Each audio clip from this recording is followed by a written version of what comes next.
नमस्कार, आप देख रहे हैं वंदे भारत समाचार। पत्रकारिता की परिभाषा अब थोड़ी सी बदल रही है और अब दर्शक पत्रकार से ये उम्मीद रख रहे हैं कि पत्रकार बताए कि कौन जीत रहा है, कौन हार रहा है या फिर क्या हो रहा है राजनीति में। हालांकि मैं इसका विरोधी हूँ, क्योंकि सिचुएशन, जनता, मुद्दे, ये सारी चीज़ें होती हैं और पार्टियों के हथकंडे होते हैं एक चुनाव में। लेकिन कुछ तर्क हैं हमारे, जिसके आधार पर आप डिसाइड करिएगा कि कौन लोग खरा उतर रहे हैं और किनके हाथों में जीत हो सकती है। जैसा आप पीछे देख रहे होंगे, सिंपल है, बांकीपुर विधानसभा का उपचुनाव है।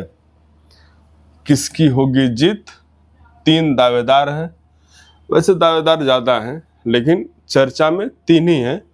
आरजेडी से रेखा गुप्ता, जनसुराज से प्रशांत किशोर और भाजपा से एक बदल के दूसरे नीरज सिन्हा जी हैं।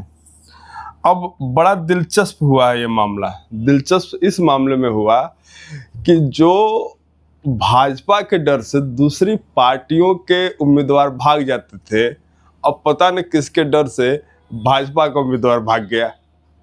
अब प्रशांत किशोर खुश हैं इस मामले पर कि पिछली बार आप देखे होंगे कि प्रेस कॉन्फ्रेंस करके प्रशांत किशोर 1-2 प्रत्याशियों के ऊपर ये आरोप लगाए थे और अमित शाह और लोकल नेताओं के ऊपर आरोप लगाए थे कि ये लोग डरा धमकाकर हमारे उम्मीदवार को ये बैठा दिए। अब एक बदला के रूप में भी ये प्रशांत किशोर ले सकते हैं कि हमने भी डरा धमकाकर भाजपा के उम्मीदवार को मैदान से भगा दिया।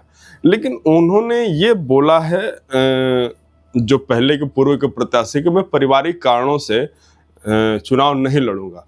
यह बात पच नहीं रही है, क्योंकि भाजपा से टिकट और उपचुनाव और वो सीट जहां पर जीत लगभग सुनिश्चित है, वहां पार्टी पारिवारिक कारणों का हवाला देते हो, मुझे नहीं लगता है कि यह बात है। एक पक्ष और आ रहा है कि उनके पिताजी चारा घोटाले के आरोपी रहे हैं।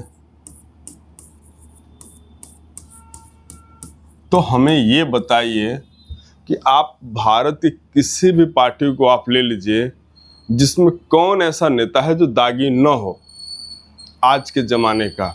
हेमंत बिश्व शर्मा से लेके बंगाल के मुख्यमंत्री, दिल्ली, कहीं भी आप देख लीजिए। ये तो अब आज के बारे में ये मतलब कॉमन बातें हो गई कि अच्छा ज़्यादा घोटाला नहीं किया, कम वाला है। ज़्यादा वाला होता तब सोचते इसके बाद। ये तो राजनीतिक सूचिता में आता है कि भाई ये कम घोटालेबाज है, बड़का वाला उधर है।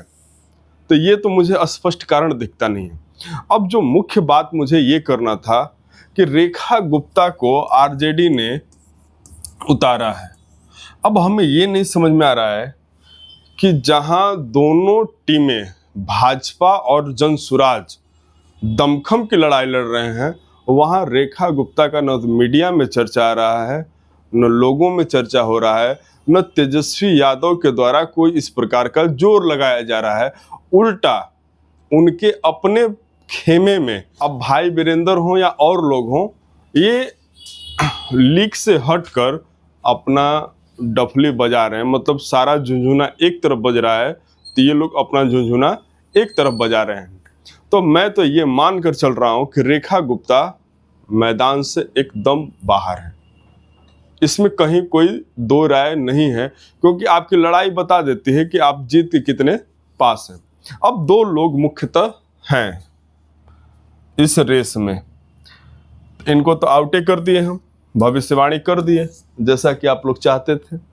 अब एक प्रशांत किशोर हैं और दूसरा नीरज सिन्हा है। नीरज सिन्हा के साथ प्लस पॉइंट ये है कि भाई यह कायस्थ समुदाय से हैं। लेकिन एक और समस्या है, अनुभव विहीन है, अनुभव की भारी कमी है।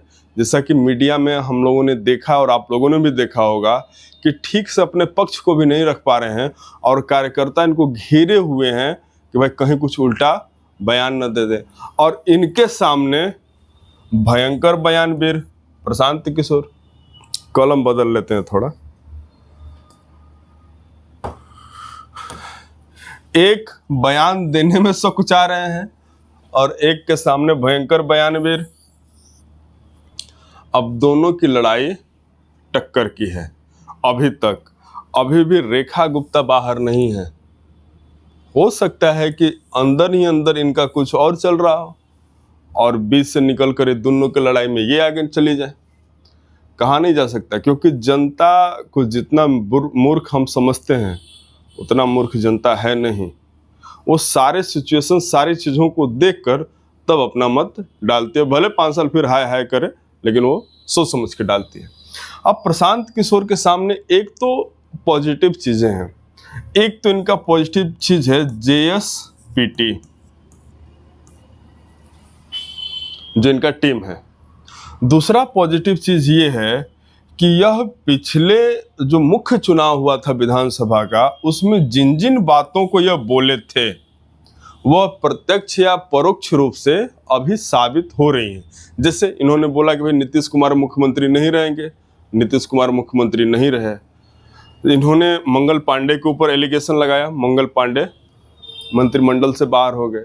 ये विजय चौधरी के ऊपर, अशोक चौधरी के ऊपर एलिगेशन लगाए, अशोक चौधरी का कद घट गया। लेकिन सम्राट चौधरी के ऊपर एलिगेशन लगाए, सम्राट चौधरी का कद बढ़ गया और मुख्यमंत्री हो गए। अब यहाँ सम्राट चौधरी वर्सेस बांकीपुर की जनता या फिर सम्राट चौधरी वर्सेस प्रशांत किशोर इस गेम को करना ये चाह रहे हैं, जिसमें थोड़ा बहुत हमको ये सफल होता हुआ दिख रहे हैं। अब ये बात मैं इसलिए बोल रहा हूँ कि अभी तक सम्राट चौधरी ने अपने मुंह से प्रशांत किशोर के बारे में कुछ नहीं कहा है, लेकिन नीरज दादा का बयान जरा सुनिएगा जाकर आप। वह बोल रहे हैं कि प्रशांत किशोर छुरछुरी हैं, बड़ा बढ़िया बोलते हैं। उनकी मतलब आलोचना भी करते हैं नीरज दादा, तो फिर मन लगता है उसको सुनने में। भाषा शैली अच्छी है, टोन अच्छा है, बोलने का सलीका अच्छा है। तो बोले कि छुरछुरी हैं, मतलब धीरे धीरे यह अब नेताओं के विमर्श में भी आ रहे हैं। और जिस दिन प्रशांत किशोर के बारे में मुख्यमंत्री ने कुछ बोल दिया, तो इसका मतलब आप मानिए कि दोनों के बीच में सीधी लड़ाई हो गई है और रेखा गुप्ता यहाँ से बाहर है। हालांकि बीजेपी कभी भी चाहेगी कि हमारा सामना इनसे न हो, हमारा सामना इनसे हो। इनसे होने का फायदा ये है कि एक तो यह लड़ाई में कमजोर है और दूसरी इनके ऊपर कहने को भाजपा के पास बहुत कुछ है। प्रशांत किशोर के बारे में भाजपा या JDU या NDA यही 2-4 बातें बोल सकता है। छुरछुरी हैं, फिर पॉलिटिकल प्रोग्रामर हैं, फिर बोल सकता है कि मैनेजमेंट करते हैं, यही सब बातें हैं। इसके अलावा इनके पास कुछ नहीं है। लेकिन प्रशांत किशोर के पास NDA के बारे में बोलने के लिए आप समझ लीजिए बहुत चीजें हैं। अब यहाँ पर तीनों पक्ष हमने आपको समझाया। ज्योतिषी नहीं हूँ, बहुत बड़ा पत्रकार नहीं हूँ, बहुत पॉलिटिकल समझ नहीं है हमें। जितना हम समझे उतना आपको समझाए। इससे फ़ायदा ये हुआ कि हमारा एक वीडियो बन गया। आप क्या समझते हैं इसके बारे में, आप कमेंट करिएगा तो उससे भी हमको फ़ायदा होगा। नमस्कार।